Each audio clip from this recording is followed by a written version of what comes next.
What is going on, everybody? JPA Trades here. Thought this was an important video to make since you always usually see videos of people posting their amazing gains that go without a hitch, and I thought, well, since you guys all like making fun of me so much with Microsoft, I will give you one more chance to laugh at me before this goes to the moon. There's the mayor tweet. Here's my run for mayor. So if these don't work, I'll put a post out on Twitter, and you can make whatever funny joke or mean thing to say, and I'll read some of my favorite ones or the funniest ones that get the most likes on here on YouTube.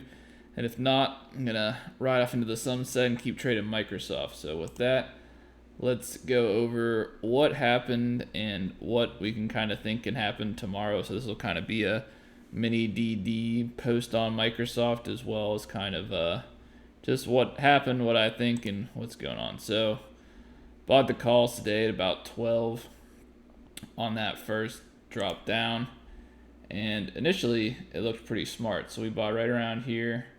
Where is it at? 11:45. So on that drip down to like 259 point something, kind of chopped around, bounced up, bounced down, looked good for a little bit, dipped down, kind of looked good again, then just sold off on us to end the day. So, I mean, the market just kind of turned against us, but something that I'm still kind of keeping in mind here. So just taking a look kind of at the last few weeks. So we had a nice real bounce off there, and the high of this candle was 255.3, which obviously we can still go a little bit lower. I think I bought just a dip under 260 because I thought that Microsoft would be one of the first ones to bounce, because as you know, Microsoft has kind of been a market leader essentially for the last couple years. If Microsoft does good, the market does good.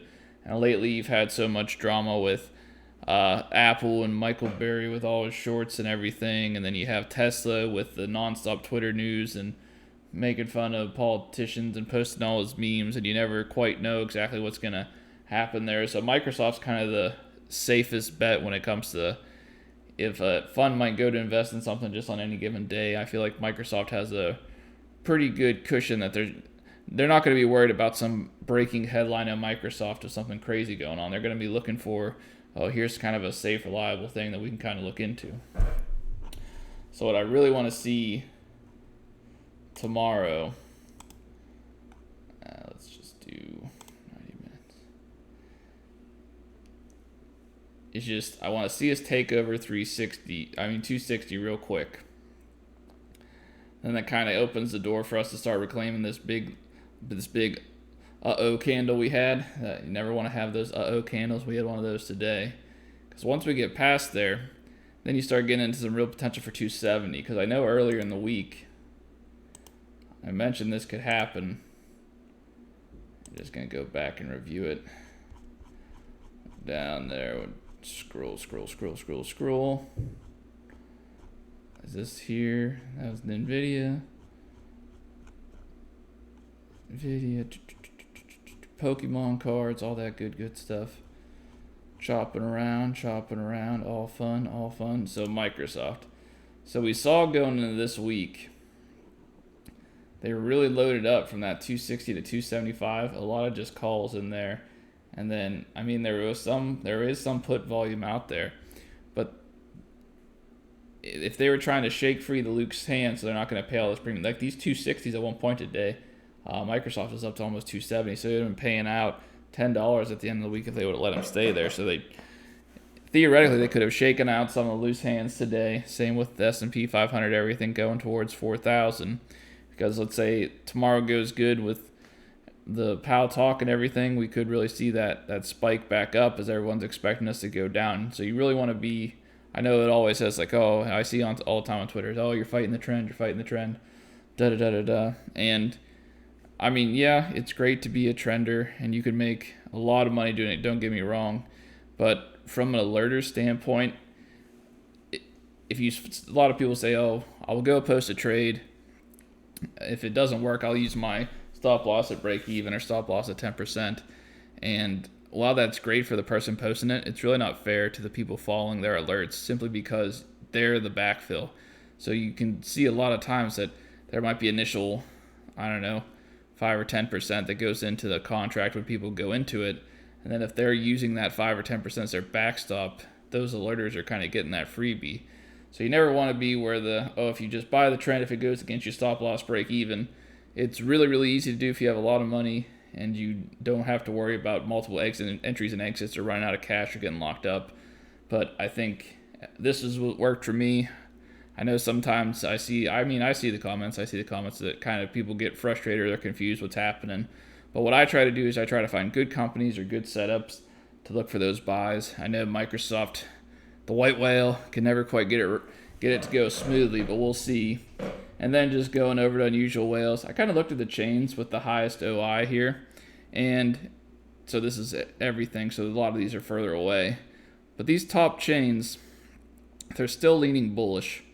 So I don't really expect us to make a new 52-week low on Microsoft in the next, a lot of these expire in 17 days. So 17 days from now, I'd like to see, like, if you could see 270, especially 255, if this is all bullish, you would think those people were in the 255s at $8. $8 higher is 263. That's just for them to break even. So you'd like to think that, hey, somewhere around here, someone's going to be trying to make some money. These 255s that bearish at 56.44, I mean, that's pretty close to even, but I'm out of the top 5, and then here's a pretty big one, 206 days away, but that's at 320, and then this 465, 435, don't know what's going on there.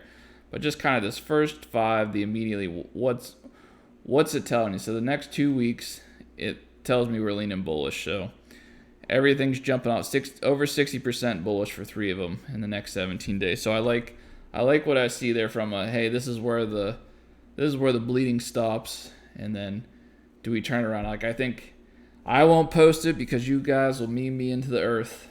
But if I see Microsoft make, I don't know, new 52-week low, like 240, 235, I'll go out there and buy some, maybe monthlies at 715, same calls as them if it happens to hit down there before that happens, just to wet my beak a little bit. Same thing with some of the other, like Lululemon, Home Depot. There's tools out there, and you can kind of go back and use the previous videos to piece together your own DD and how to trade and how to do it. But I think the opportunity is still there for Microsoft to work out for us. And with that, I'm not going to read any memes yet. All the memes are out there. You have all the memes. They're all there. They're all in these comments. Ah ha ha. Blow up our account. Ah ha ha. Don't take it off. Very funny. And then one more time. Here's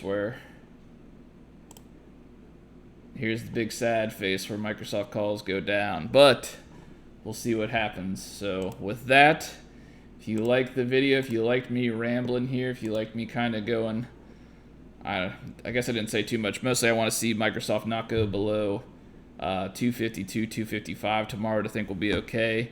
And if anything positive happens, we'll go from there. But with that, if you don't mind liking the video, it helps me a lot on YouTube here. Looking forward to adding some new content for you guys. Just anything that I find interesting. I want to kind of make this a resource of, you can make money if you buy trading cards, if you go to, I know it seems like everyone else in the world does it, but I always see these videos and I'm like, I made so many dollars going to a garage sale and buying this, or I made so many dollars buying Pokemon cards doing this, and it's like, well, I think it's time to call some of these people out, see if it's really all right, go make your money, and it's buy $100 worth of Yu-Gi-Oh cards, Pokemon cards, whatever cards, and you make $125. Well, if you could really do that every time, it might be a worthwhile thing to do, just the same way you buy a set of options, especially if it's worth doing. So with that, thank you very much for watching, and I'll see you next time.